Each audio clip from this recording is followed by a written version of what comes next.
સદગુરુનો સત શબ્દ જે છે એ જો આ જીવને ધારણ થઈ જાય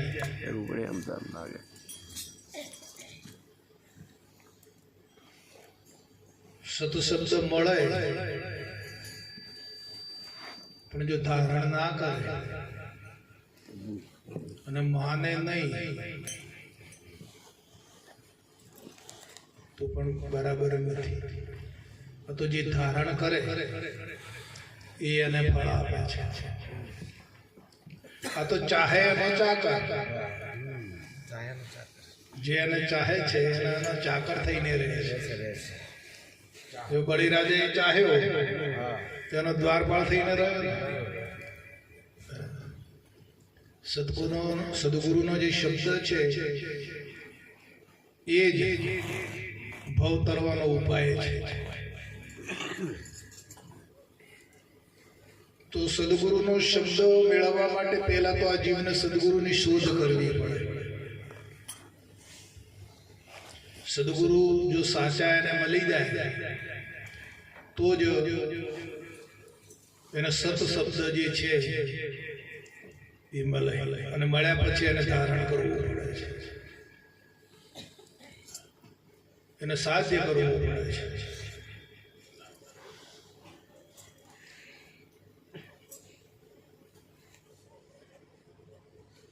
આ જે સત શબ્દ છે એ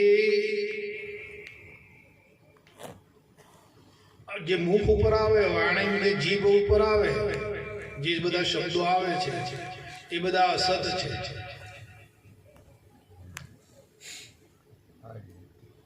બાપુએ લખ્યું છે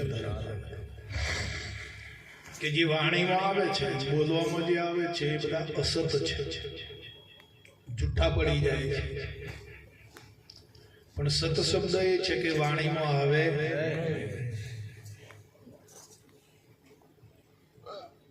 એ વાણીમાં આવી શકતો નથી. હવે એને જેને અનુભવ થયો હશે, જેના અનુભવમાં આવ્યો હશે એ એનો આનંદ માણી શકશે.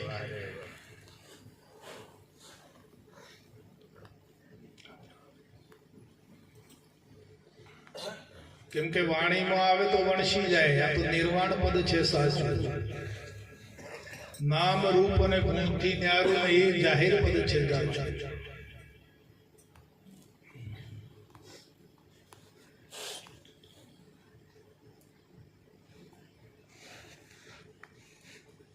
ગોળ શબ્દ વાપરીએ ત્યાં સુધી વાણી વપરાય, શબ્દ વપરાય.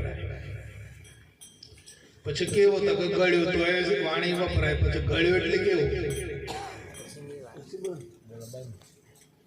આગળ શું સદ શબ્દ ત્યાં છે. એ અનુભવની વસ્તુ છે, અનુભવ પામવાની વસ્તુ છે.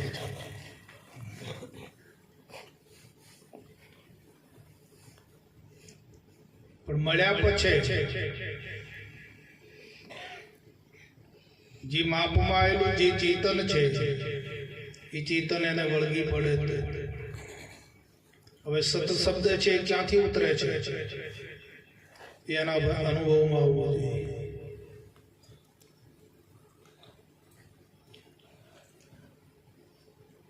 સત શબ્દ છે એ વ્યાપકમાંથી આવે છે.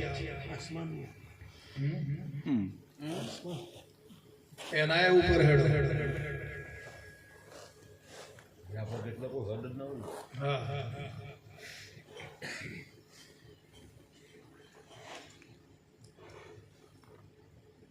જે હદ નથી, બેહદ છે, અનહદ છે, ત્યાંથી આ સત શબ્દ ઉતરે છે.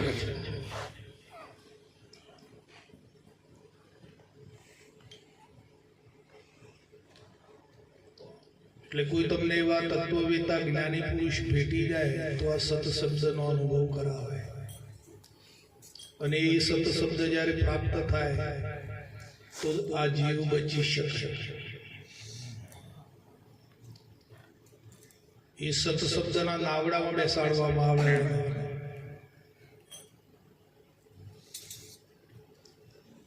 કેમ કે પાણીનો સાગર તરવો સહેલ છે, પણ આ કલ્પનાનો ભવસાગર તરવો ને મુશ્કેલ છે. કલ્પનાનો સાગર જે તરી જવો, આપણામાં કેટલા પ્રકારની કલ્પનાઓ થાય, કેટલા પ્રકારનો વિચાર ઉઠે છે.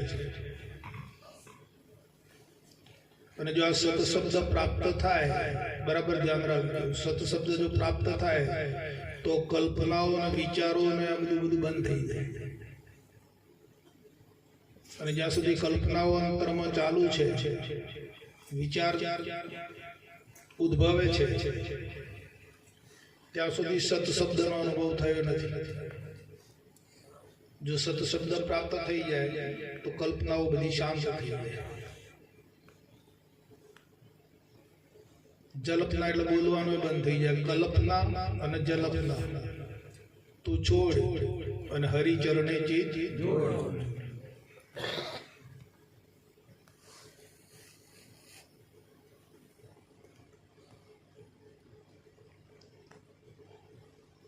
એ સદગુરુ આધાર આપે છે, પણ ક્યારે આપે છે આધાર? જયારે નિરાધાર થાય તો. કે એનો આધાર મળતો નથી. નિરાધાર અવસ્થામાં જાય ત્યારે સત શબ્દનો આધાર મળે છે.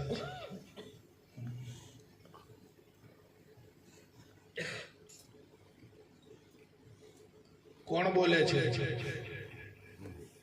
શબ્દ બોલે છે, અને શબ્દ બોલે છે. જોઈ આ દેહ બોલે છે, જીભ બોલે છે.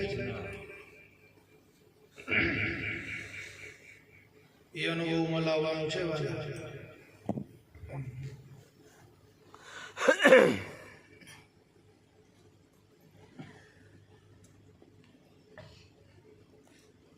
બાળક જન્મે છે ત્યારે હું આ એમ બોલે છે. આપણે એમ કહીએ કે રડે છે, પણ એ શું બોલે છે? હું આ. આપણે ભારતમાં જન્મે, ગુજરાતમાં જન્મે તારે હું આ બોલે, અમેરિકામાં જન્મે તારે હું બોલતો. જો બોલનારો વ્યાપક છે કે નથી, એનો અનુભવ કરાવે છે કે આ છે શું.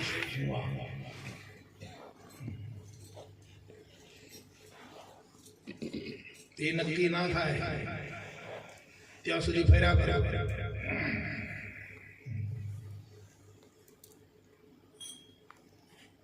ફરતાનો જે કરે આશરો તે સદાય ફરતો કરે છે. આ તો સ્થિર સદૈવ પરમધામ ન થાવું કે ન.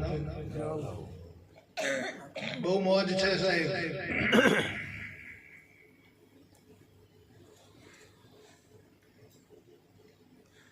અંતરની વાત છે, બહાર દેખાય એવી નથી.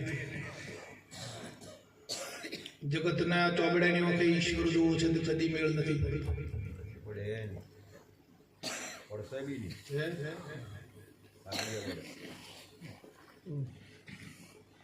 અંતરદ્રષ્ટિ જયારે અનુભવની આંખો ખોલે છે, સદગુરુ મહારાજ અંતરની આંખો ખોલવાનું કામ કરે છે.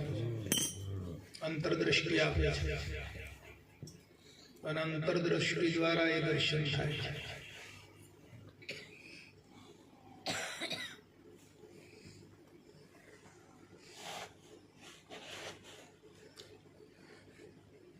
તો આ જે હુઆ છે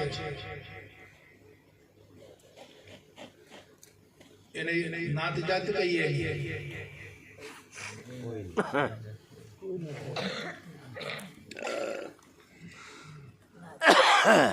એના કેટલા વર્ષનો કહેવાય?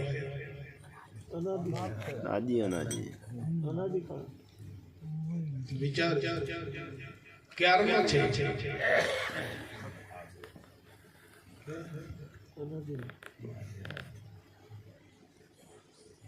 અમાપ છે, અખંડ છે, અનાદિ છે.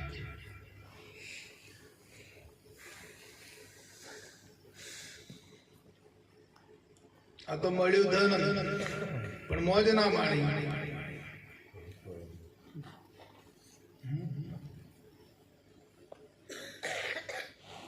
સાધના કરો, તપ કરો. બાપુજી કીધું કે તપો, તપ કરો, સાધના કરો.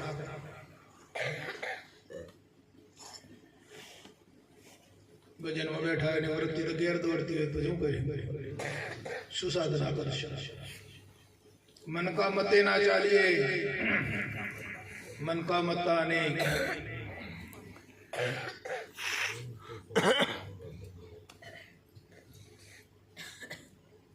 પણ મન ઉપર જે સવાર છે वो लाखन में एक. મનના મતે ના ચાલો. એ બોલાવે છે, એ બોલે છે, બોલાવે છે, એ મતે ઉપર ચાલો.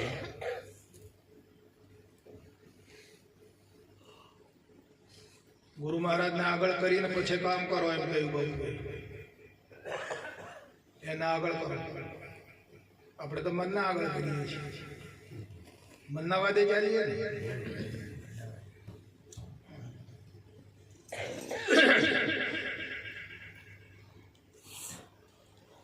વિચારજો કે આપણે ક્યાં ચાલીએ છીએ, કોના ભરોસે છે. જે બોલે છે ને બોલાવે છે એના ભરોસે ચાલીએ છીએ કે મનના મતે ચાલીએ છીએ? ક્યાં છીએ? નિશ્ચયમાં લાવવા માટે વાત કરું છું.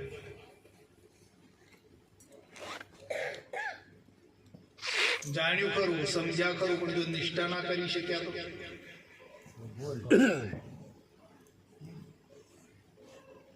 જાણ્યું સમજ્યા છીએ આપણે, બૌદ્ધિક થયા છીએ, પણ જો નિષ્ઠા ના કરી શક્યા તો ક્યાં જશો?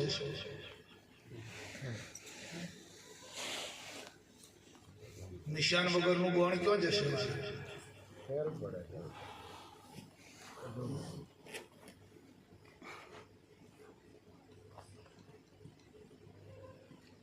બાપુજી કહે છે કે ગાફેલ તો સદા એને માટે માર ખાતો આવ્યો છે.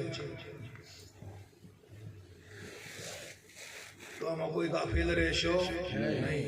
ગલફતને દૂર કરી દો.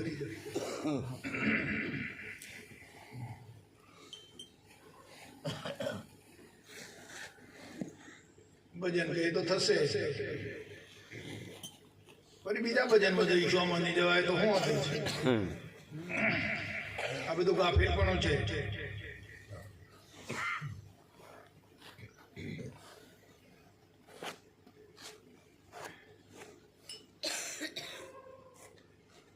બાપુજી કહે છે કે આપણે દશાંશ